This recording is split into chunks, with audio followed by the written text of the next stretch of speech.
much. Ladies and gentlemen, good morning. I'm using this because we're being recorded this morning, so when we get to questions, we'll pass one of these around. Hello, my name is Richard Richardson. I'm the chairman of the Foundation Trust that is the host for this event this morning. Thank you ever so much for coming. Really very grateful to you for making the effort. I've got a couple of housekeeping things that I have to go through first. On the basis that we're recording this, could I ask you to turn off your mobile phones, because we record your mobile phone signal. It makes a noise on the system. So rather than embarrass you, if you could turn your mobile phones off, that would be really helpful. Thank you. In terms of domestics, you've all had coffee, so you'll probably want to know where the loos are. They're outside the door and right and left in the area where you came in. We haven't got any fire alarm tests planned, so if the fire alarm goes off, please exit by one of the 3 fire exits. Those are probably the best, and we will all get together outside in the area to the right of me where the picnic tables are, and we'll go wherever the fire wardens take us if there is a fire alarm. Hopefully that won't happen. I say again, thank you ever so much for coming. I'm going to keep my introduction quite short. Our Deputy Chief Executive has a much better understanding of the topic that we're all here to discuss this morning than I, so I'm going to pass on to her quite quickly. But what I would say is that my working life before I arrived here as the chairman, the majority of my working life, I've spent in uniform.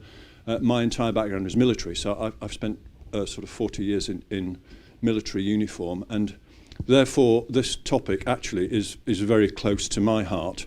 Not least, I joined the military in the early 1970s when talking about mental health and approaching it in the way that we are today was a complete anathema. It was a complete no-no. It was not forbidden, it just wasn't talked about. And I guess in the early 1970s, the only way that people were invited in the military to deal with issues like this was to drink heavily. And that didn't help anybody at all, looking back on that period. Through my working life, I think as a consequence of the implications of military operations like the Falklands and the Gulf and Bosnia and Afghanistan, the military had to become more professional about these issues. So I've seen it change, and I've seen it change so much for the better as a consequence of approaching things like this in a professional and sensible way and getting them out in the open. So I'm sold on it and an advocate, but not from an NHS perspective, from personal background. So that's. I guess I'm here therefore for 2 reasons. One, because I've got to be as Trust Chairman to welcome you, but 2, more importantly, because it is a topic that I feel strongly about. So please take benefit from this morning. Do get stuck in, and thank you again for coming. I'm going to introduce Les, who is our Deputy Chief Executive. Thank you very much, Sir Richard. So good morning. As Sir Richard said, my name's Liz Davenport and I'm the Deputy Chief Exec, and my day job is Chief Operating Officer in the organisation. And for a number of people sat around the room, people will know that this is something I'm absolutely passionate about. My career history actually has been in mental health services, and I've also had a lot of personal experience through the contacts in my family that has helped me recognise how important this is. And I'm going to say a little bit more about that in just a moment. But before I do recognise this raises emotions. It impacts on how we feel. And throughout the day, we're going to hear a number of stories from people that might impact on you personally. And if you feel the need to talk to somebody about that, we have people out in the lobby that are there to talk to you at any point of the day. You can identify them because they've got little butterflies on their lapels. So if you do want to leave at any point and need somebody to talk to, please go out into the lobby, find somebody with a butterfly, and they will be very pleased to help you. So why am I so passionate about this area? I've worked in healthcare for well over 30 years. And what I know, the real tool, the real asset that we bring is who we are as people. It is our experiences, the skills we've got, the things that have been challenging to our lives are the things that we bring to the interaction with people who need our care and services. And it's that we need to recognise and celebrate. And we've spent a lot of time in the health service more recently thinking about how we can support people doing a good job by thinking about their health and well-being. But the focus has predominantly been on people's physical health and well-being. So when I come into work on a Tuesday morning, we've got Weight Watchers. We know that we can access occupational health for advice if we've got physical health problems, back problems, whatever. But what we've been much less able to do is to focus on people's mental well-being. And their mental well-being, our mental well-being, is really important in terms of how we are resilient, how we build our resilience, and how we feel able to fulfill our responsibilities, whether it's our personal responsibilities at home or whether it's the job roles that we have when we come to work. And I've worked for over 30 years and had experience both working in mental health services, but also at home. So I'm old enough, sadly, to have worked in some of the big psychiatric institutions. At that point, we were not able to support or talk about mental illness. In fact, we created institutions where people could be supported and looked after, but it was away from the day-to-day. I was involved early on in thinking about how we could change that and how we could support people living in our community, setting up their support within their local communities and how people could have the sort of lives that you and I take for granted every single day. But I also have experience from my family. I'm one of 8 children. So if you look at the 1 in 4 people at any point may have a mental health need, then if you look at 1 in 8, then in my family there are people who have had significant mental health needs. One of my sisters had a long-term history of, and continues to have, challenges with an eating disorder. But she spent 20 years not telling anybody about it. She wasn't able to talk about what happened, what the circumstances were that had an impact on her mental well-being. The big turning point for her was her putting her hand up and saying, enough's enough. I need support and help with my mental well-being. And as a family, we've done a huge amount to support her to remain healthy and well and to get on and do the sort of things that we've taken for granted as a family for a long period of time. So what does that mean for us at work? Well, we do talk a bit more about mental well-being and we talk about it in a lot of our documents. But I think it requires a real shift in our thinking, giving people the time and space to talk, the time to listen, to acknowledge the distress that mental health needs may create, and support people finding the things that make a real difference to them, that enable them to remain doing the things that are important to them. And every single one of us have a contribution to make to do that. So I'm passionate about this. And I've been given a 2-minute warning. They told me I wouldn't need it, but most people know that I can talk for England. From my perspective, this is a real opportunity to bring this into our organisation, to create the freedom to talk, give people the permission to ask, and to support people to remain healthy and well, physically and mentally. So thank you very much. Enjoy your morning. And I'm going to hand over to somebody who can talk a little bit more, who works with our services, and that's Duncan Morrison. Thank you.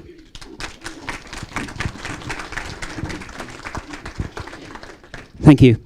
I'm going to hide behind here. So I work with the CAMS service in Torquay, but what I wanted to do is I don't want to go into anything specific about sort of mental health specific problems or anything. I wanted to talk about my trip to the dentist, because I went to the dentist yesterday and my tooth is still sore. So if I wince a bit, that's probably why. I had to have a filling. I went there. I talked to somebody and they said, yeah, that's probably the best thing to do if you've got it. I could have felt guilty because maybe it wasn't because I brushed my teeth, or maybe my teeth are a bit faulty. Maybe it's the problem with me, but I thought, no, I don't want to feel this way. And I think that's the difference between our physical health and our mental health. We can come and talk about all these things to our colleagues. We can ask for advice. We can talk about fitness programs. We can talk about exercise programs, our new diets that we're on, going to the new gym and stuff. But when it comes to mental health, it's like, oh, no, we don't talk about that. And this is the problem, that we actually separate the mind from the body, and it's all connected together. And this is important. What I wanted to do, first of all, is kind of talk about the thing about mental health and how we can end up developing some difficulties. And basically, the main difficulty is because we're human beings. And we have two systems in our minds. One is the threat protection system, sometimes called the fight or flight, and the other is the incentive wanting system, about always trying to sort of get our desires met. And it's basically there for our survival. Now, these are really important things, but if they are not met, or we feel too threatened, or we're not getting our needs met, this is what can lead to a disease. In the same way the body disease, it's the mind disease, not at ease. There's two factors that I think are important to look at when we look at how there can be an imbalance or there can be problems with this.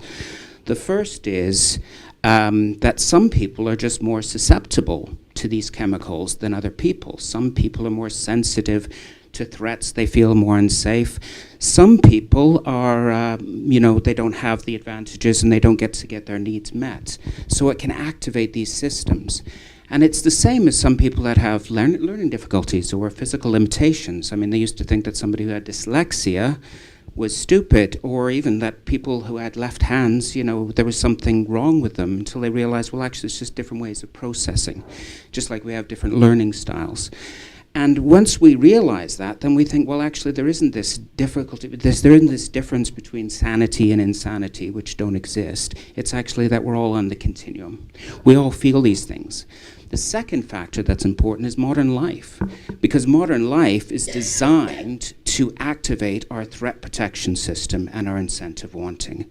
If you look at the programs that you watch in the media, it's all about how unsafe we are, how much threat there is, how much crime it is. It generates this fear. Why does it do that? Because it makes money and it sells, and it's addictive because we're designed to look for things that are threats to our survival. This is why horror movies and crime shows and everything else are so prolific.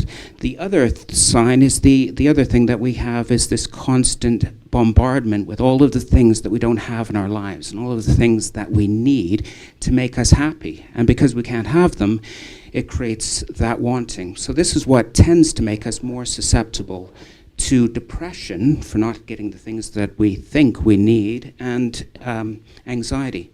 Ironically, we've never been safer, we've never had more choices, we've never had it easier, we've never had more information, we've never had any more communication, we've never had more experts, yet we've got more problems, we communicate less, and we become more and more isolated and alone with it. By the way, you want to mention that I talked about mental health as opposed to mental illness. Interesting word, illness, because when we think about sort of illness and wellness, the difference is illness, I, wellness, we. Illness is about being isolated and alone. Wellness is sharing. Now, if I go back to the dentist and I think about that, imagine if I was feeling that I've got a toothache and I was afraid of telling anybody because I was embarrassed about it, or I didn't want to go and talk to somebody, or I didn't want to go to the dentist in case there was something wrong and I had to have some treatment. So stay at home, I'd be in pain, my teeth would get rotten, I'd lose self-confidence, I couldn't sleep, I wouldn't go out, I wouldn't do anything because I didn't want to get help. And we don't do that with mental health the same way that we do with our physical health. We don't do the things that can prevent us from developing it in the first place. So what I want to think about is that we need to start to move away from this stigma and think about, I'm all for self-development and self-improvement and doing all the things that can help you feel fit and make more money and improve your career and everything else. But what about self-acceptance? What about actually saying that we're okay the way we are and that we're all different? And actually, maybe underneath, just like we now are safe and comfortable talking about politics and difference in race and sex and everything else, that we're also different in our mental health. And if we can start to do that, maybe we will get rid of the stigmas, and maybe we'll be able to talk about it the same way we talk about our physical health, and we'll feel more comfortable and we'll feel safer, because underneath, we're all the same. We all want the same things. We want to be understood, we want to be listened to, we want to be accepted, and we want to be connected, and we want to feel safe. And if we can start to talk about this, then we're going to move away from the isolation, which is what keeps people alone, realizing that we're all the same underneath, and move away from the illness to the wellness. That's all I've got to say, so I'm just going to hand over to our next speaker, and that is Paul Norrish and Marie Ashe. Thank you.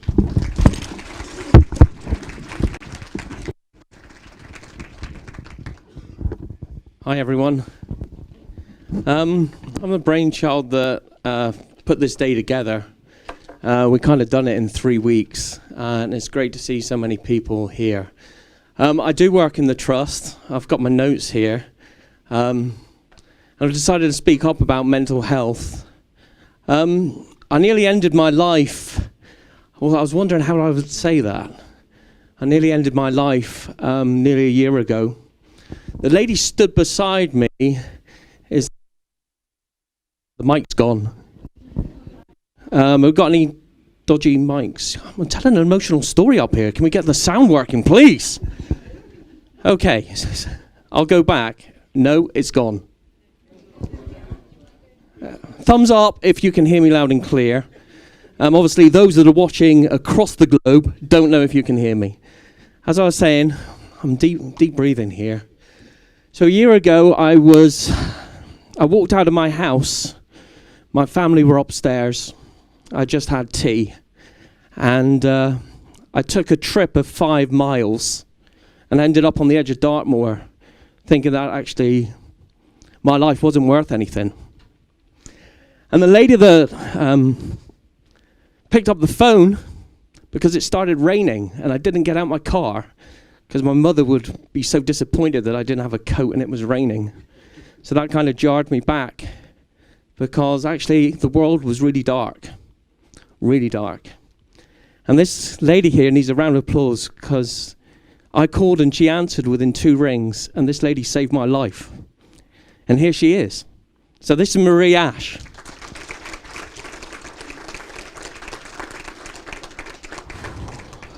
How did I feel? How did that build up? I've been fighting depression for about 3 to 4 years. And you feel very empty and very lost. Even though you're surrounded by people, you feel alone in a crowd. And I know there's people here that have already spoken to me this morning that feel very much like that. Depression is a nasty game player. It likes to surprise you. It's like the board gamer.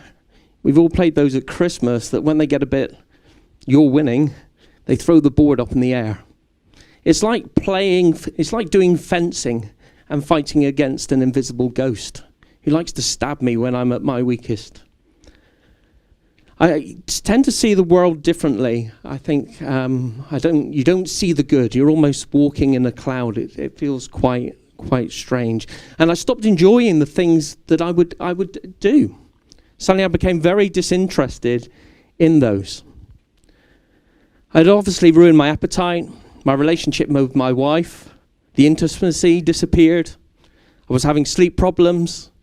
I would run through the checklist of the day of all the things I had heard would just keep me awake over and over a night. That's just me. I started to think about my family, because they were dealing with it. I was living in that environment. I'm going to share something with you. Taking a deep breath here. This is what my daughter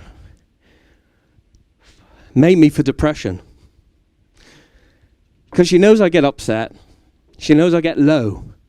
She's 8 years old.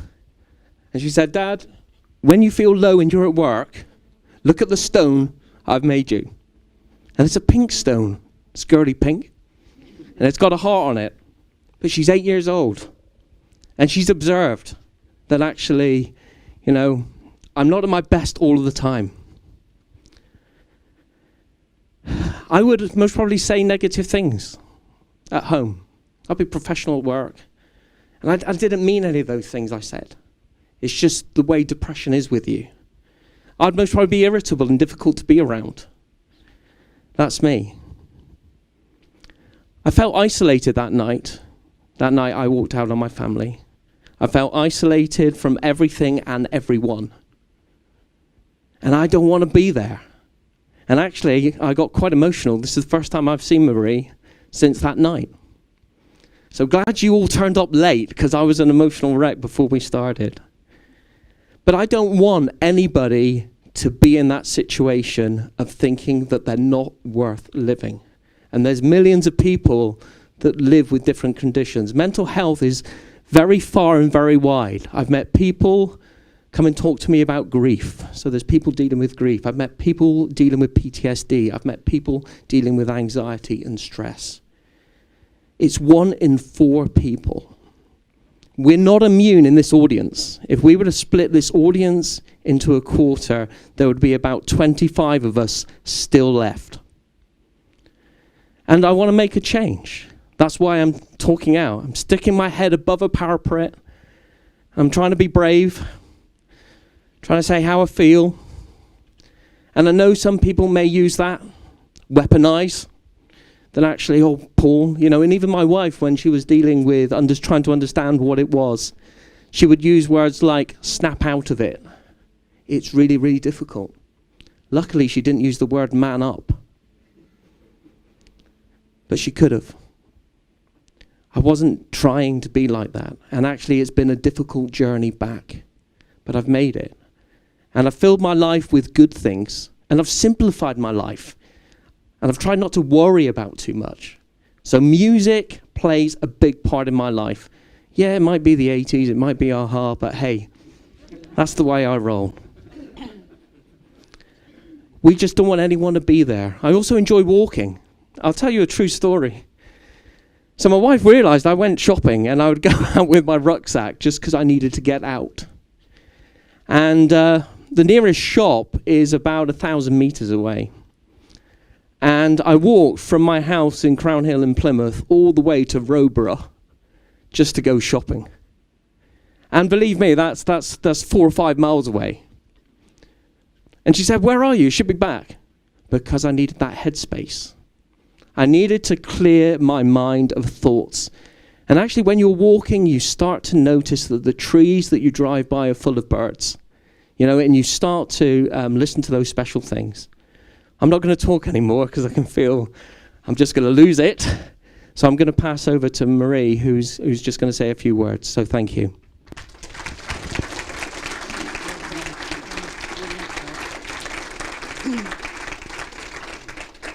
Hello, as you know, my name's Marie. I'm someone also with lived experience. I spent about 20 years as a mental health patient. I've got a diagnosis of emotionally unstable personality disorder, recurrent depression and persistent pain. It's a lot to get out in one go. So I know, and my recovery began after my last suicide attempt. I know what it's like to be in that dark and desolate place where hope no longer exists, when you feel there is no point to the rest of your life. But what I'd like to say today is there is hope. There is always hope. Life can change. Life can be different. Life can be something you never imagined it would be. I certainly didn't. When Paul made that phone call, it was just, I'd recently actually done my applied suicide intervention skills training, so I had a pathway that I could work on, and it was out of that connection. We could connect, and that wanting to make that change, that giving that hope that things could be different. And what we as individuals, as a society, as a community need to do is start talking about it. Start talking about what you're feeling, why you're feeling like that. How can I change things? What can I do differently? Or even find help from someone. We need to keep talking, whether you're young, old, male, female, whatever, talk. Can I give the example of Noah? Yeah, fine. And I will get emotional about this. Our grandson Noah is 8 years old. He never really knew the nanny that was really ill. He knows that I work in, different areas of mental health and suicide prevention. So anyway, he was leaving school in last year. We'd had that tragedy in Manchester, and they were on the news. They were talking about the Manchester suicide bomber. He'd been doing World War II at school, and they said about Hitler and the fact that he, and it's the wrong word to use, I know, but I have to use it, committed suicide. You can't commit suicide. It's not a crime. So we're walking home, and he says, Nanny, everyone that commits suicide is evil. But if you understand the context in which he came up with that thought. So we had quite a surface level conversation about, no, people are often in a state of distress. They have no one they can share that with. They don't know how to actually put the words together to express what's happening. So, okay, that was it. A couple of weeks later, they were driving over a bridge in North Devon, and we'd had some preventative measures put on there, and my daughter-in-law and son were talking, and Danielle said, you should be proud of your mum. She helped to get that there. And Noah asked why. So Danielle explained that, sadly, this is a place where sometimes people try to take their life. Noah's reply was, what we need is a big house, and we'll call it Suicide Stoppers. And then people can go and talk about their fears and worries, and they won't have to take their lives. How amazing is that from an 8-year-old? And I think if he can grow into a man that knows he can talk about his feelings, they're accepted, he's accepted, and we can all work together to support each other in whatever way we can. What a beautiful society that would be. I think the one message I would like to give, or two bits of it really, talk about what's happening, and hope. If you can give someone hope, you will have given them the greatest gift you could. Thank you very much. We've got Chooks Maxwell coming up to the stage. Thank you, Chooks. So never feel isolated, don't feel alone. There's always someone out there who can help.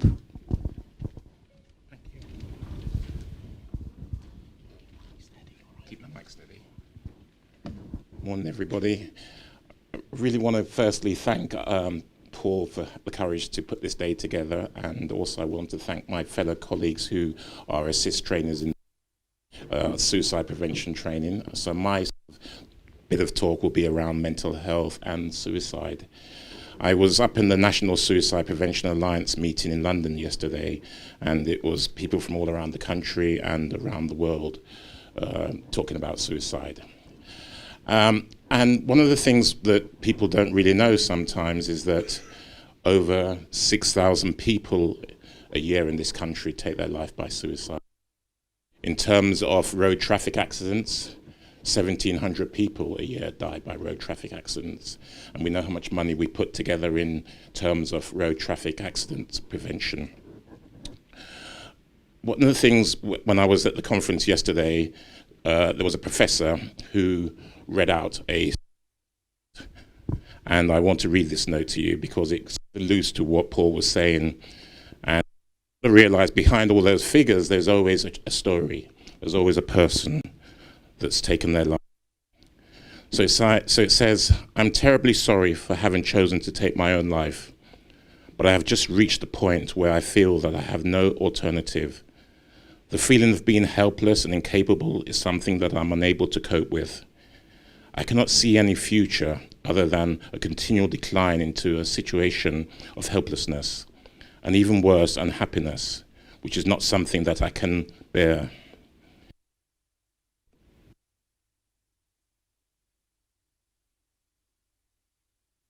Relenting nature of depression, it robs me of everything that I need to deal with such things. Despite my best efforts, seems to be impossible for me to overcome and gives me no hope of the future. So that was a personal note left by this man who took his own life. And as Paul alluded to, in terms of when you're depressed or whatever, I think it's really important, as everyone says, that we talk. And in the talking, it's the connection. I always like using the phrase intimacy. We get to get intimate. And, in this modern society, we've got competition, which to me is one of the biggest problems that we have, because when we compete, we lose the ability to collaborate. We need to be able to collaborate to make a better world so that we can affect our own mental health. As you said, is put the we back into life. In many cultures, there is no individual I. We look at it and we use that wonderful phrase called Ubuntu. I am because we are. I can't be fully human. I can't be fully joyful. I can't be fully happy if around me is suffering. And to that end, within Devon and Torbay, we lose 2 to 3 people a week to suicide. And so I and my fellow colleagues who have been trained in suicide prevention, we really want to address that issue. 2/3 of people who take their own life aren't known to services. So here we are as health professionals, but we're husbands, brothers, sisters, children, we're everything. And so we need to support people in work, but we also need to support people in the community. Some people who've tried to take their life and survived have said, if one person smiled at me as I was on my way to jump, I wouldn't take my life. So really, really important. Another slightly tragic statistic, yesterday's conference, it showed that within the Southwest, that we are in the highest levels of people taking their own lives. So my real one hope for this area is that we become a suicide safer community. And what does that mean? A suicide safer community is our ability to look at our own mental health and well-being, to look at how we care for each other, to how we take notice. Some of you might know about the 5 ways to well-being, how we take notice, how we keep learning, how we keep giving. So it's really, really important where we can to really take notice of that. And so we're also organising, we've managed to get some funding to work with emergency personnel. We've lost 8 paramedics in the last 2 years.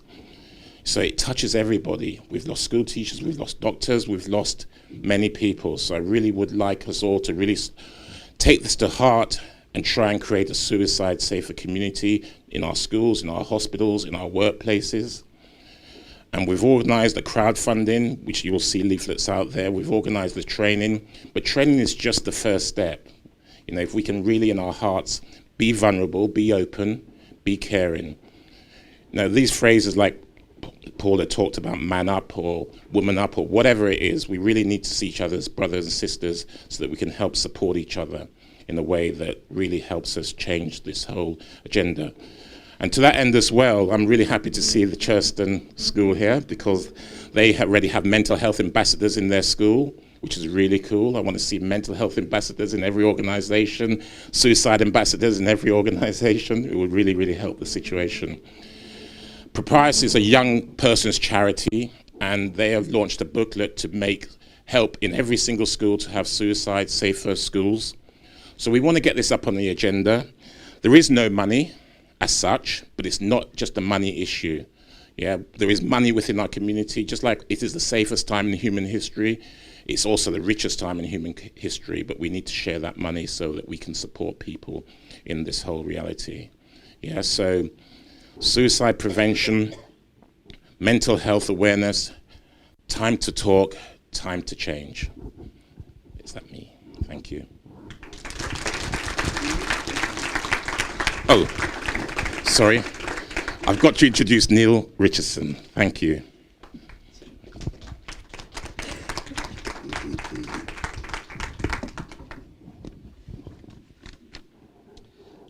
I'm afraid I need my glasses, so you'll have to forgive me for a second.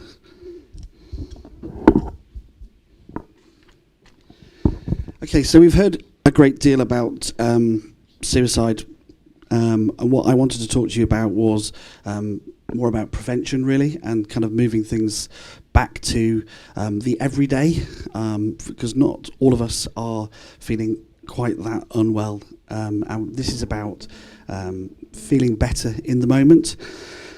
So how can we protect our mental health? How can we make ourselves feel well and, enhance our well-being? Well, the first thing I've written down when I was preparing this was to look after your physical health. And then I thought to myself, wow, are we really still talking about looking after physical health or mental health? Because actually the two things are pretty similar. They're very, very connected. And generally the things that will help your physical health will help your mental health, and likewise. So what I have to say this morning are some simple tips, really. They're not in great detail, but they're about early ideas that you can do to look after yourself. So in terms of, activity and physical health, we do all have to move around. We do all have to exercise. We are designed to be hunter-gatherers. So if we sit in our offices all day, if we sit in our schools all day, it isn't particularly healthy for us. So we do need to move. And many of the health promotion ideas will talk to you about moving more. And I think that's a really good idea. But I would say to you that actually there can be much more to exercise than simply going to the gym or sticking your earphones in and, pounding out the miles. Exercise can be a social opportunity as well. You can get together with other people.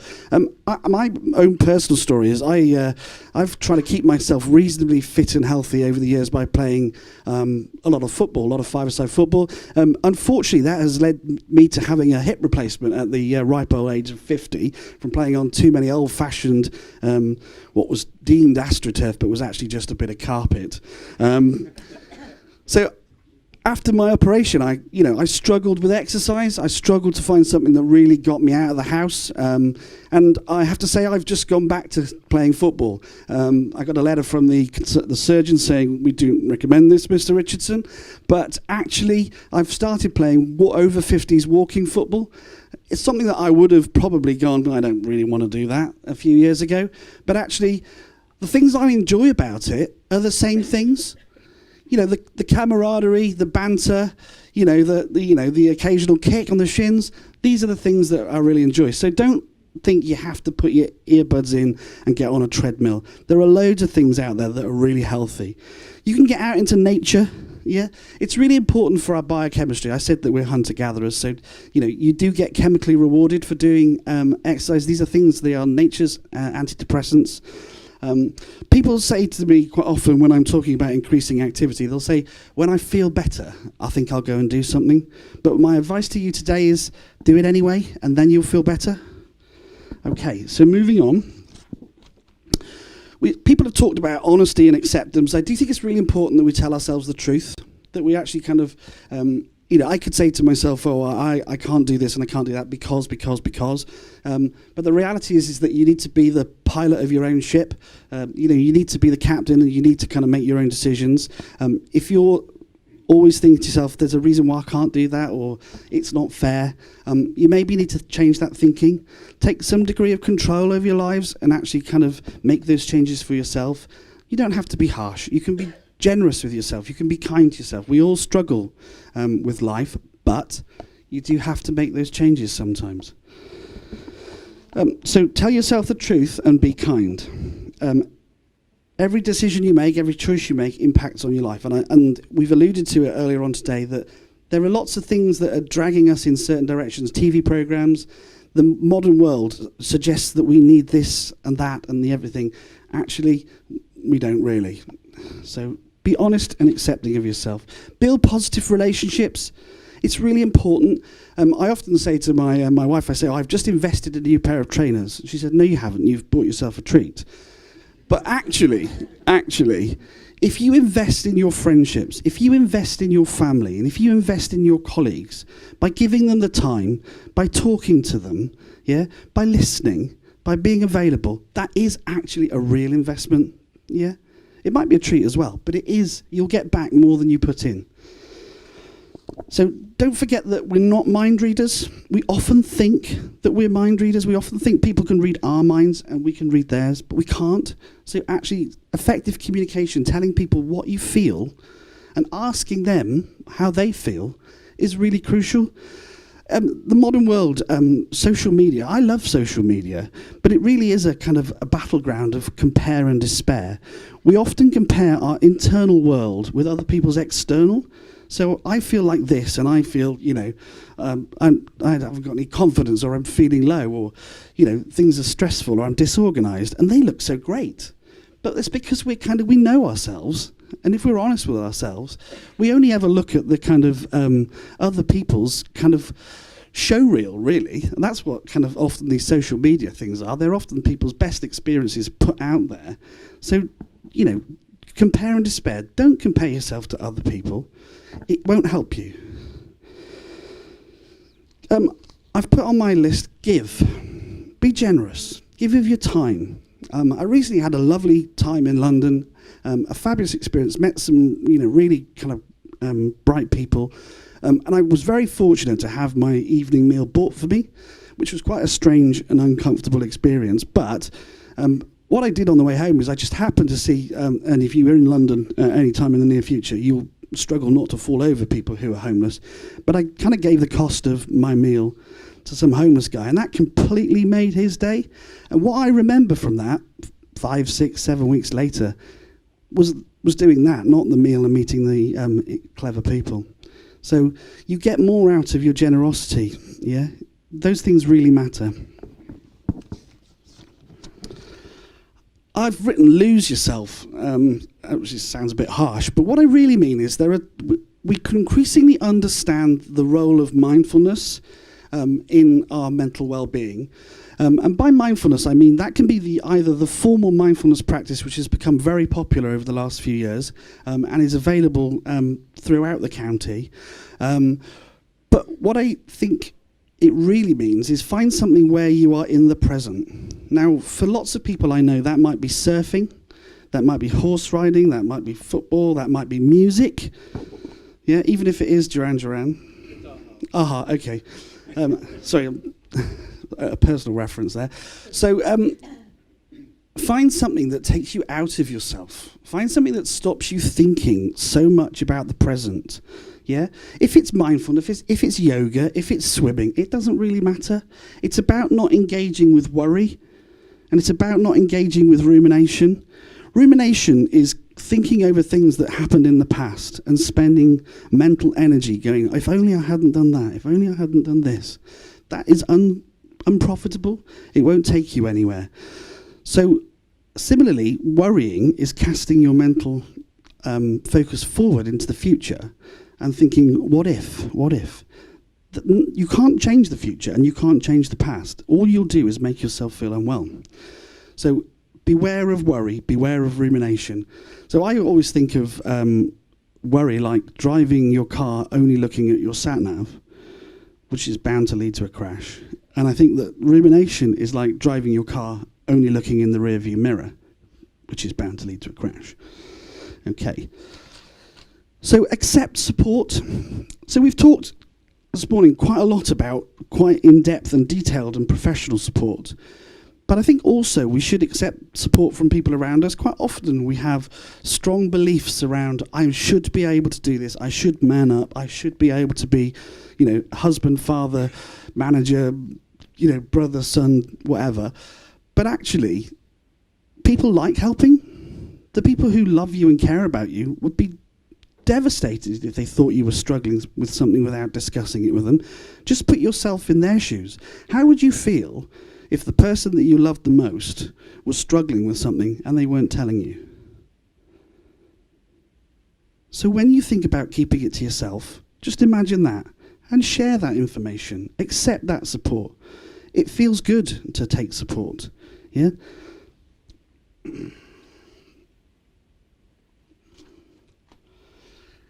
However, there are times when we do need to seek professional help. In Devon, we're very fortunate, and in NHS England, we're very fortunate. We have some very good psychological therapy services, and I work for them and I recommend them.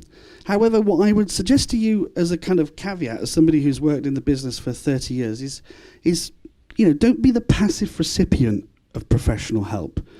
Yeah, any professional who's worth their salt will be happy to discuss your care with them. They'll be happy to take questions about why are we doing this or why are we doing that. Yeah.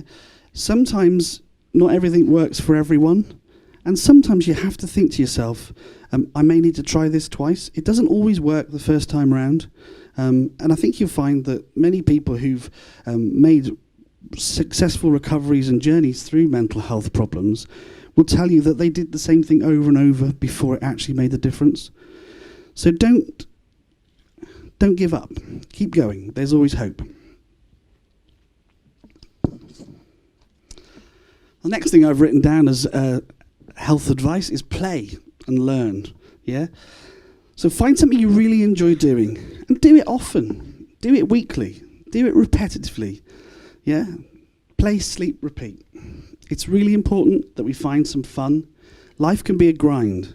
Yeah. Find the thing that you really enjoy doing, whatever it is. You know, unless it's something like Monopoly, which causes lots of fights, but generally find something you find fun. And learn. Don't underestimate the healing powers of learning. If you learn a new skill, if it's knitting, if it's kind of singing, I'm a big fan of people taking singing lessons. It's one of the things. It's a bit like swimming. They're kind of universally good ideas. They kind of have multiple benefits across lots of different health systems. Play and learn. One of the things I like to do, I like to read, but I spend so much time on the go that I seldom get the chance to sit down with a book. And I've discovered audiobooks, and you can download them free from the internet. And I often go to Tesco's with earphones in and enjoy an interesting book whilst I'm shopping. I strongly recommend it. So my last topic.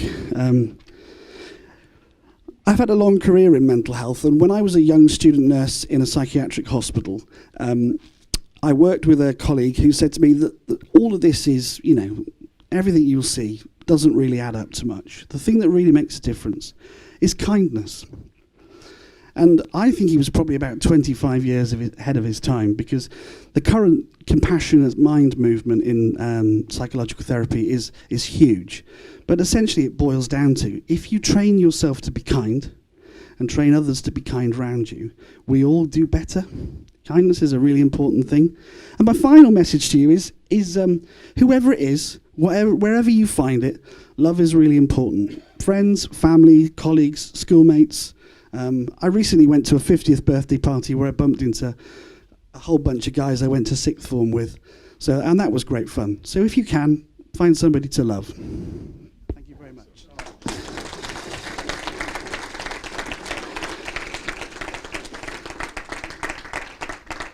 I'd like to introduce Dr. Philidarro now. Thank you very much.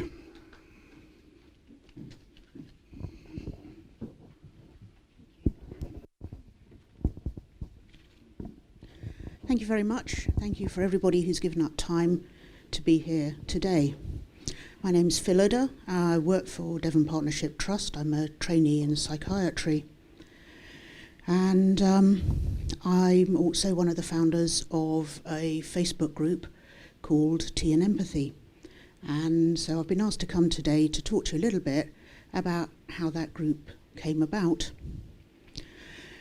Some of you here in the room are aware that a couple of years ago, almost to the day, one of our junior doctors disappeared. And heard about the news, and it was at that point where we knew in our hearts that Rose was no longer with us, but we're still hoping desperately that we were wrong and that she would somehow turn up well and able to talk about whatever the circumstances were. So I saw that on Facebook, and I did what we always do when we see messages like that on Facebook. I put up a little sad face. I said, "Oh, how dreadful." And I moved on. And then I thought, no, that's not good enough. We do that all the time. Nothing changes. Let's do something different. So I put up a message that said how sorry I was that somebody had felt that isolated and alone, and that if anybody out there reading that was feeling that way, to PM me, to contact me, and we could at least have a bit of a chat online. And then I had another thought, that's still not enough. We've got to do something different, because Rose is not an isolated case, and we are still losing gifted people through loneliness, isolation, through an inability to tell people what's going on. So I put up another message saying, if anybody else feels that we need to be doing this differently, then just write down under here the words, and popped up into my mind, who knows why, tea and empathy. Just put tea and empathy here, and then we'll work out something that we can do. Then I went to bed. I didn't have a smartphone in those days. I had the cheapest possible little Nokia. And so I didn't realise what had happened overnight. Overnight, more than 600 people had typed the words tea and empathy under that note in one night. And around the country were a small group of healthcare professionals. None of us knew each other before that night. An anaesthetist in London, an endocrinologist, a psychiatrist, an undergraduate, medical undergraduate, and a surgeon. All had a bit of time on their hands that night, and they put together a Facebook group based on that first message. And I had genuinely expected to maybe hear from half a dozen people, probably really super keen foundation doctors. But no, it turned out that we had all sorts of people. Yes, undergraduates. One of our founder members was an undergraduate. Right through to consultants, very experienced consultants, even some retired GPs put their names forward. So we had a bit of a tiger by the tail, because we kind of didn't know what the group was going to do. It's like, okay. So we hastily put together a small meeting up in London to think about what we did want to do. And one of the things that I was very aware of, I've gone through very difficult phases in my life. I too have reached the point twice where I've thought, well, it's too much hard work staying alive. I've had enough of this. And then something has pulled me back from that brink on both occasions. But what I remembered, and when I was struggling at work, is that when you're struggling like that, you forget all the different resources that are there to help you. There's loads of stuff. If you work for the NHS, there's all sorts of structures with clinical supervisors, educational people, things like that. The resources are there, but you completely forget about it. You go to your induction, they give you loads of information about all sorts of stuff, and mostly then you forget all of that detail. So we decided that really our main function should be to signpost people. So when people have got themselves in a state, to remind them of the different resources. Go to occupational health, talk to your GP, talk to your clinical supervisor, talk to your educational supervisor. So we decided that would be our main purpose. So here we are, not quite at our second birthday. Our birthday happens to be Valentine's Day, which is totally by chance. It was just when things happened. We now have over 5,200 members, and we grow weekly by about, it varies, 20 to 50 members a week are joining us. We don't advertise in any structured way, it's mostly word of mouth. So who do we have as members? Initially, the plan was to support junior doctors. But we got requests from paramedics, from nurses, from occupational therapists. We have a huge range of people. And what that means is that with 5,000 people, all working more or less for the same employer, there are very few experiences that you can have that has not already been had by somebody else in the group. So what we've got is an incredible, powerful selection of expertise and experience. And people are very generous with that. So we started off expecting a handful of keen people. We now got over 5,000 keen people. Not quite what we were expecting. So we have a structure now. It's a Facebook-based group. So the main page is a public page. All of our members are members of that main public group. Anybody can go and look at that page. It's completely open. Unless you're a member, you can't contribute. If you want to know what's worrying doctors, go and look at our pages. And I have to say that, to me, the predominant factor is fear. What will people think of me? I feel dreadful. I feel I've got flu, but I'm going to let the team down if I don't go in. I've been asked by HR for my next job in a town 250 miles away to bring in all my paperwork in person by the end of this week. That's a very common one. So it can be that kind of very prosaic thing, not prosaic to the person who is working a string of 13-hour shifts this week and is being told that they can't have their next job unless they turn up in person with this big wad of paperwork. Or it could be something about, I've been off on maternity leave. I'm starting back at work in a few weeks' time. I'm still breastfeeding. How have people managed to make that work? Sometimes people just put up a message that says, I've had a rubbish day. Pictures of kittens, please. Literally. You know, sometimes you can just go there and say, do you know what? Life is rubbish. Put up a nice picture to amuse me.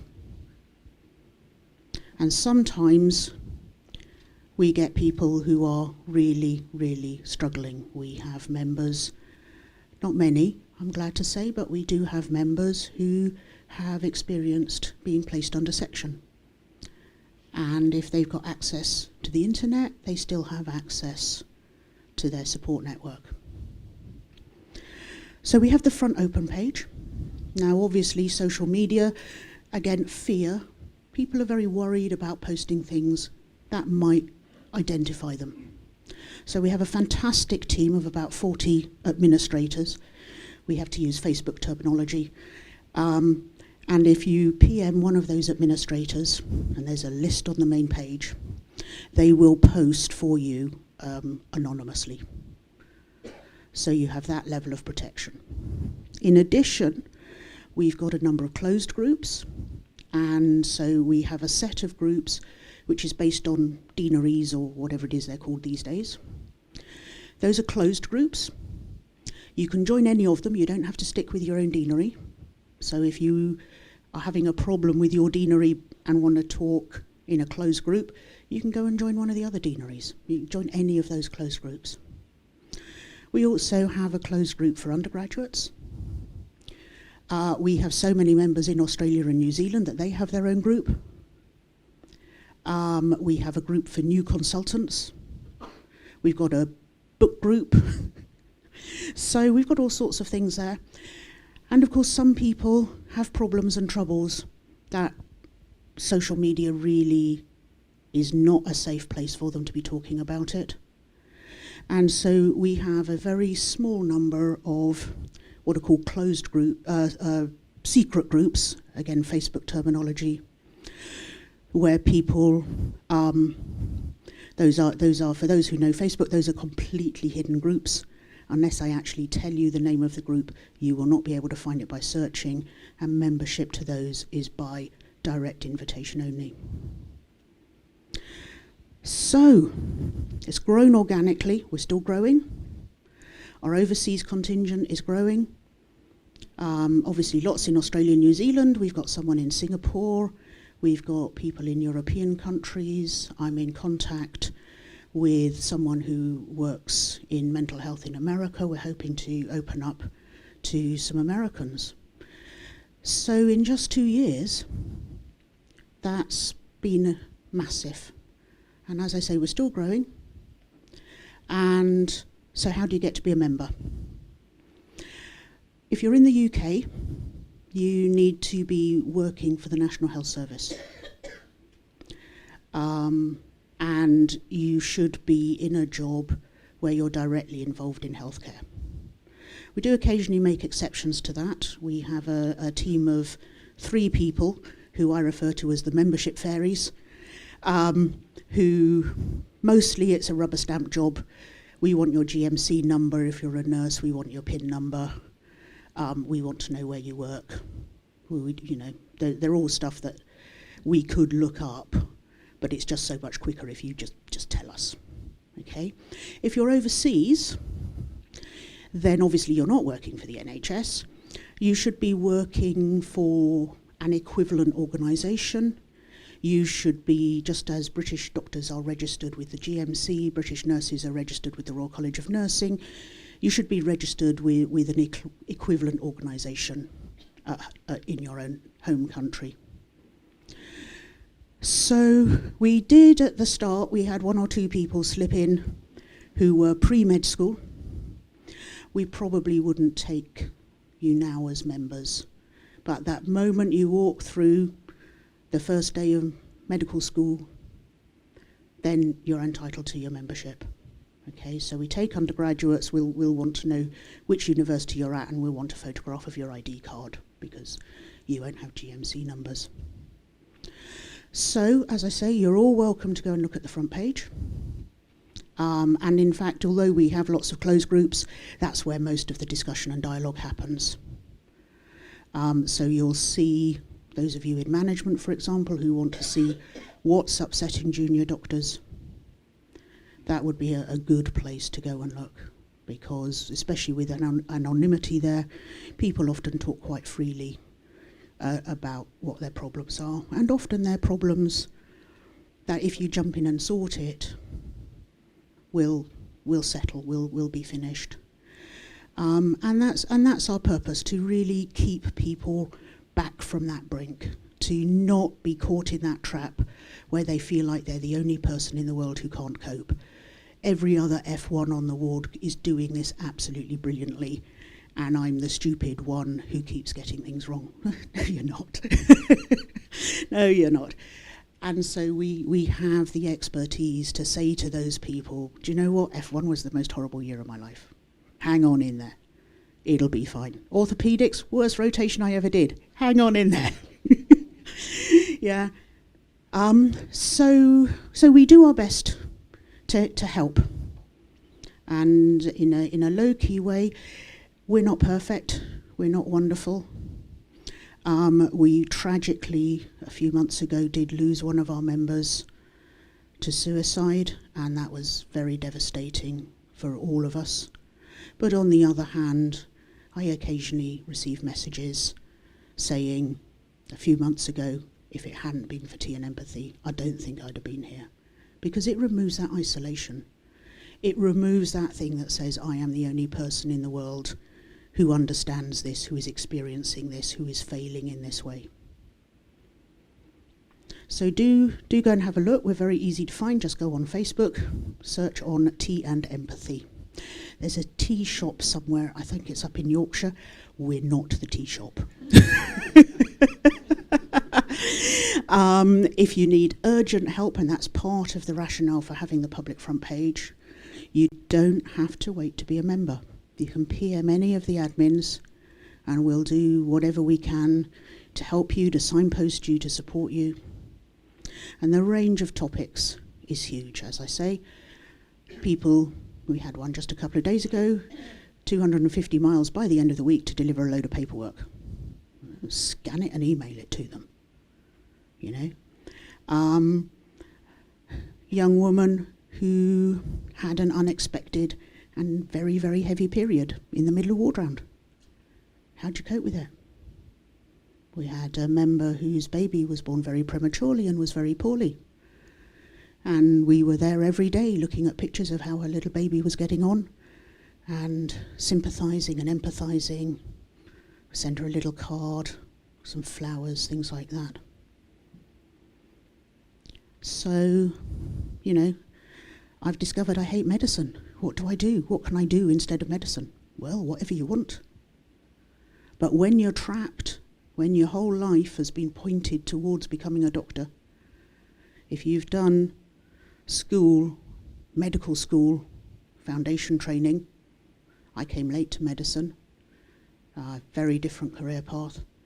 If your whole life has been focused towards becoming a doctor from your early teens, and then you discover you don't like it, you feel very trapped because you've never thought about doing anything else. And we do have members who've left medicine. So yeah, I think you'd be pushed to find a problem that at least a handful of our members have not experienced. Lots of us have had mental health problems. There's this very strong feeling of stigma around mental health problems. You know, I feel so awful and I'm so scared of my boss, I don't think I can face going into work. I think I might say that I've got DNV. No, don't do that. Yeah? We can put in support, we can put in people who have ideas about what you might do to make things a bit better. We may even have people who know exactly which boss you're talking about. And so sometimes people will say, oh, PM me, send me a private message, let's talk about this. We've got a member who's coming to us from India. She's taking up a consultant post up in the northwest. Never worked in the UK before, put a message up to say, I'm coming, what's it like, where am I going to live? And she got probably 20 messages that first night saying, oh, I work there, you know, I'll PM you my number when you get here, let's get together. Oh, I only live about an hour up the road, but it's really beautiful where I live. Once you're here, come and spend a weekend with me. So we're setting up networks for people. And again, junior doctors often have to move quite long distances. And we can help people set up a little network where they're going, so they're not going to somewhere where they know no one. So we've become pretty powerful. More than 5,000 members. Not all doctors, predominantly doctors, but paramedics, nurses, OTs, education teams, things like that, all sorts of people are members. So what are you not allowed to do on tea and empathy? Well, we do have a few rules that we're absolutely inflexible about. You are not allowed to put up any kind of petition, no matter how worthy the cause. There are plenty of other groups and websites where you can do that, probably with more success. You are not allowed to ask directly for medical advice. So you cannot put up a message saying, I've just been diagnosed with this chronic disease. Who can tell me some more about it? You can put up a message that says, I've just been diagnosed with this chronic disease. It has an unpredictable but serious course. How do people cope with that kind of uncertainty? So we keep it, that's one of our admin jobs, to just keep an eye on those posts and make sure we're not directly asking for medical advice and information. We do not allow anybody to contact our members to take part in research projects about anything, but especially about mental health, because we can't monitor those projects. We don't know how vulnerable our members are and how they might be exploited. And we don't allow anybody to advertise anything, no matter how good a resource it is, if it's not free. So you can't advertise something that only some of our members might be able to access. But apart from that, you can talk about whatever you want. You can put your own name to it if you feel ready. If you don't feel ready, if you don't feel quite in the right place in your life to do that, then you've got admins who will post for you. If you don't want to post on an open page, we've got closed groups. And if you're in serious trouble, an obvious example is people who are under investigation for something, then if you let us know, we will invite you to be a member of one of our secret groups. So we're doing our best to make things different.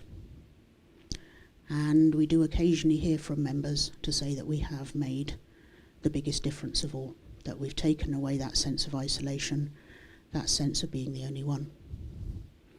So do go and have a look, see if you want to join. It's all very simple, it's all set up so that we just ask you, as I said, a few basic questions. I'll be around afterwards for a little while for coffee if anybody wants to come and talk to me about it. If you're on NHS email, if you spell my name right, I am the only one.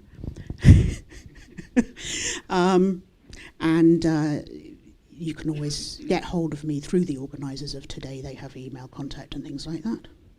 Thank you very much for listening so patiently. I'd now like to introduce to you the next speaker, who's Dave Lacy, who works for an organisation called Pete's Dragons. I wasn't familiar with it before, and so I'm looking forward to hearing more about it. Thank you very much.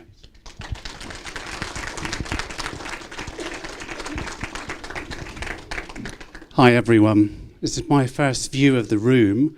I can't see beyond the camera, but hi everybody out there as well. I'm the final speaker today, and some of you may think, good. Because some of you will probably be starting to feel physically uncomfortable. You've been sat there for some time, you may think, I shouldn't have had 3 coffees before I came into this room, and maybe 4 Danish pastries were maybe just 1 too many. And some of the people out there, they're fine. They've been to the loo 3 times. They're eating chocolate biscuits and all sorts of strange things. But some of you may feel that you're in need of a break because, not for physical reasons, but we've also been on an emotional journey today. And everybody knows what to do. If you're physically uncomfortable, you know when to eat, you know what to eat. You know when to go to the loo, you know when to stretch, and you know what to do. But if you're feeling psychologically uncomfortable, some of us don't know what to do. Yeah. Now here we've got a whole host of people who are prepared to give some help and support and are there to listen to and to talk to. Some of the people who are watching online may not have that. Maybe somebody out there alone. So what are they going to do? So I was asked today to talk about how to have a mental health conversation. So how do we do that? How do we talk to people? So we may choose to say, how are you? Has anybody said that to you today? Yeah? Maybe your nearest and dearest, and maybe there's somebody you've bumped into. And when we say that, what do we mean? Do we actually invite a response? Yeah? Or is it just like, hi, how are you? And if I start to say, well, actually, I'm feeling really nervous, my hand's shaking. Yeah, maybe I'm feeling uncomfortable. Maybe I'm feeling depressed. Maybe I'm feeling down. Maybe life is really dark. Yeah, and you're thinking, hell, I didn't actually mean that. I just said, hey, how are you? Yeah, I'm not inviting a response. So maybe we need to do something just a little bit different. Yeah, maybe we need to have a slightly different kind of conversation. So how do we start that?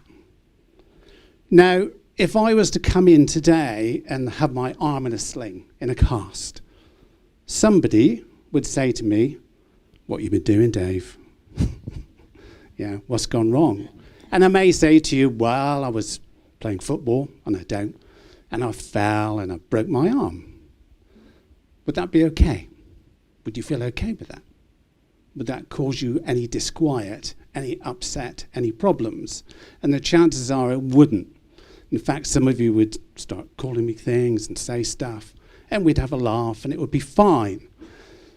But if I said, hey, I've got cancer in the bones in my arm, and next week they're going to cut my arm off, okay? What would you think at that point? you'd think, I wish I wasn't here now. Yeah? I wish I wasn't having this conversation. And I wonder why. What is it that makes those two conversations different? So if my arm was broken, you would feel comfortable. You would know what to do. If I was going to have my arm removed, you'd probably have a strong emotional response to that and think, I don't know what to say next. You may say, hey, Dave, look behind you, and when I turn around, you run. Yeah? And that may be okay. But I can run as well. I could catch you. So when we're having mental health conversations, maybe that's the thing that holds us back. It's fear. It's fear of the unknown. It's fear of actually not knowing what to say next. And one of the things I teach, I do quite a bit of teaching as well as my work with Peach Dragons, is I teach communication skills. And I've taught counselling skills. And some of you will have done counselling skills things. And you do ask that question, like, how are you? But quite often people, when they do counselling training, they go, how are you? Yeah? And that's not what you need to do with a mental health conversation. How are you? Is not what most of us need. We need that general, robust, easy, broken arm conversation. Does that make sense? We just need someone to genuinely, really, actually ask after our well-being. Simple. Very easy. So if you ask that question and I say, I'm not actually feeling so good. Yeah, I'm having a difficult time. Life is stressful. I am feeling down. Do you have to come back to me with a solution? Am I asking you for a solution to my problems? Because if I broke my arm, I wouldn't expect you to say, well, what you need to do is to do this and to do that and a little bit of surgery, yeah, and do that.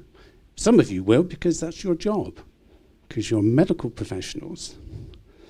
But if you weren't my doctor, you probably wouldn't do that. So when we have mental health conversations, we're in the same place. I just need you to listen to me. Very simple. All of you know how to do that. Really, really well. You're doing it now. Maybe not everybody out there is. They're busy dunking chocolate biscuits, which you can't have in here. Yeah? You may want one, but you can't have one. So when we're talking about our mental health and well-being, it's something we've already got, yeah, to a greater or lesser degree. And in a lot of the work that I do, mental well-being, mental illness, all these things are bandied around, and people say, oh, that's something I want. And quite often I say to people, well, you can't have it. And they go, what do you mean, Dave? And actually, mental well-being is a process. It's not a thing.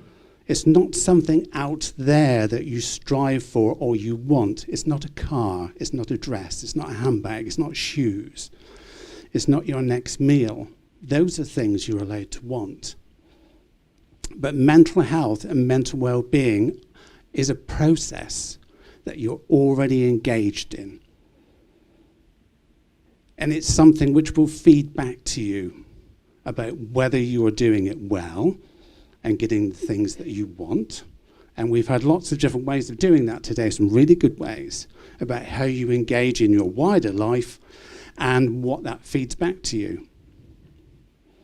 So it's not something to want, it's something to engage with. It's a process that each of us has to be involved with over time.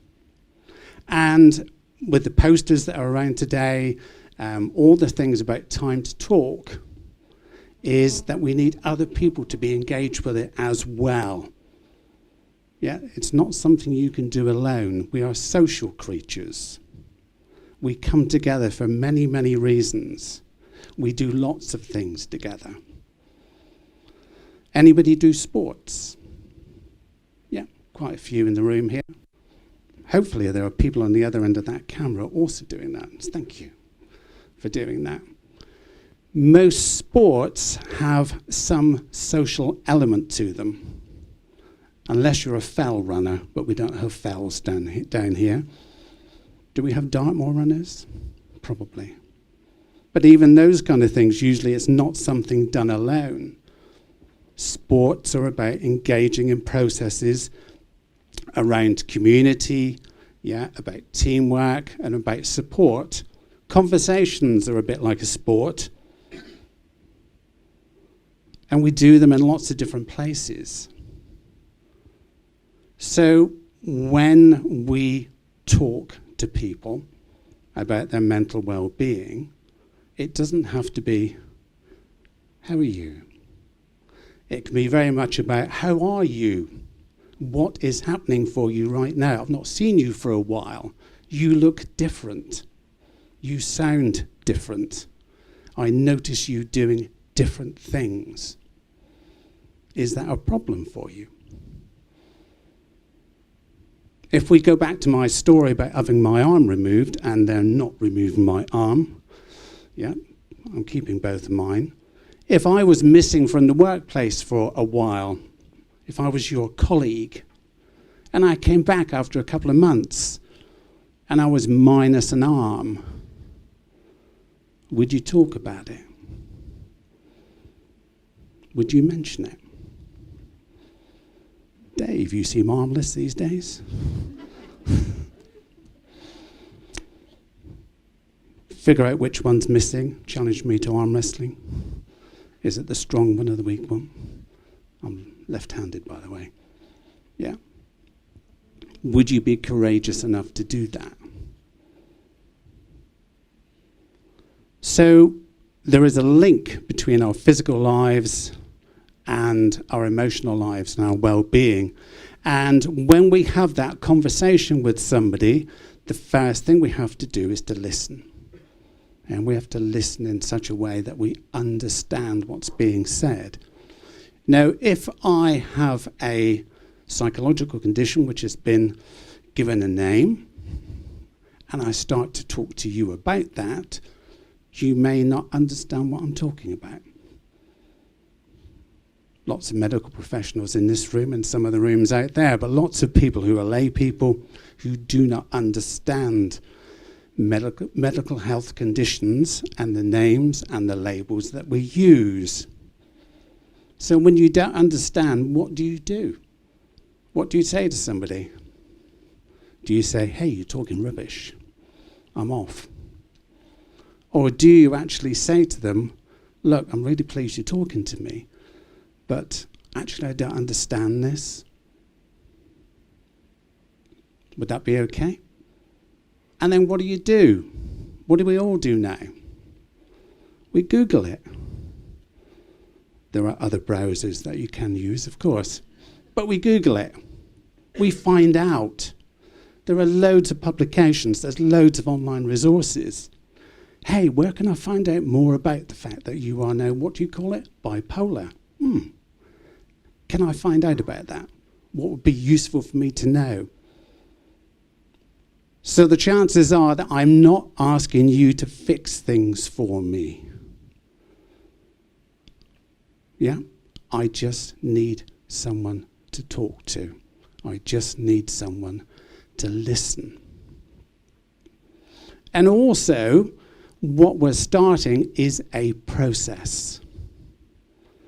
We're starting something, hopefully, which is called a relationship. Yeah? Not asking you to marry me. I'm already married. But we're starting a process which may go on to something else. We've broken the ice. We've started to talk about my condition, my feeling, and it doesn't have to be something huge. We've had some really emotional stories today about some really big things.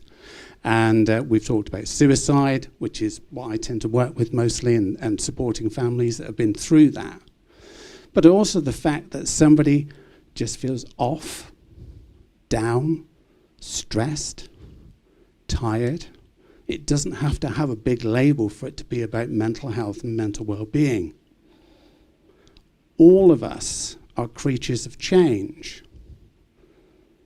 The way you feel now is not the way you're going to feel in an hour's time, because there are sandwiches.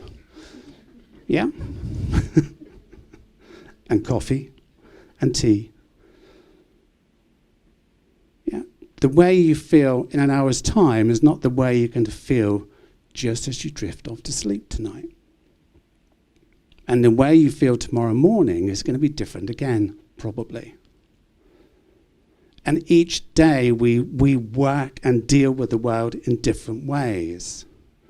And sometimes all sorts of weird stuff. Got to be careful what I say because we're live. No censors. And something can happen on this day and I'm fine. If it happens tomorrow, I'm not. It triggers something else and it starts a cascade and things get darker and deeper and more difficult. And I need you and you and you and you to notice that. Because I may not notice it.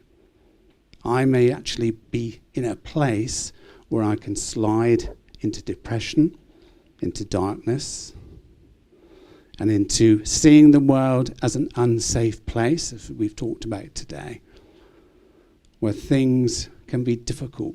But if we learn to have these conversations just normally and naturally on a regular basis, not as something special, not just once a year, but all the time, we can change the world. Now, I'm old enough and ugly enough to remember things in the past like, should we watch BBC or ITV? End of choice. 10:30, the TV goes off. I remember Ina Sharples on Coronation Street. I remember the night the viaduct fell on her. Terrible, traumatic experience. Most of you are thinking, what's he talking about? Okay. I remember a time when it was not okay to talk about cancer. Do some of you remember that? Where if somebody had cancer, people didn't even say the word. They said the big C, or they just made a mouth thing. And everybody went, ooh, terrible. Don't talk to that person. They're a social pariah now. And now every day it's okay to talk about cancer. Yeah? People have conversations about it all the time. So there's been a change over time about the way we approach that particular class of illnesses and diseases. And I think we're starting a process with mental health, mental well-being, suicide, depression, anxiety, all those things, where it's starting to become okay to talk about them in the wider world, not just in a counselling room, not just in a doctor's surgery, not just in a special environment, but talking about it on a bus, on a train, in John Lewis, in the street, in your car, on your phone to your best mate who didn't turn up to your meeting last night, to your nearest and your dearest. You say, darling, you seem a bit snappy tonight. No, I'm not. Okay. Yeah, a conversation that needs to be had. Your best friend who's not laughing at your jokes anymore because they're your best friend and they laugh at your jokes. Yeah. To somebody in your five-a-side football team who's just not making the effort tonight. Somebody who's not looking after themselves. So I commend you to have those conversations. I invite you to be brave enough to start them as well. And let's make a difference. Yeah? Let's make a difference. Let's make a change. Let's change the way we approach mental well-being, mental health for ourselves and for everybody else in the room. Would that be okay? So I've mentioned teas and coffees and biscuits and sandwiches. And most of you are going to be hungry for that kind of thing. What I have been asked to do is to close today's proceedings, and I would like to thank all the speakers that have come up here today and told us about personal experiences and about changes that are happening and about different organisations and different ways of working. I'd like to thank you, the audience, for what you've done today is participate, join in, listen, watch. Those online, share it, send it around, talk about it. And a special thank you to Paul and his team for setting this up and for your bravery, sir. I've been on the couch with Paul a few times in the Hiblio studio, the red couch. I recommend it. It's good fun. And there's been a lot of energy around today, and I hope that will continue. So I'd like you to show your appreciation for what's happened today. And yeah, great. Thanks a lot.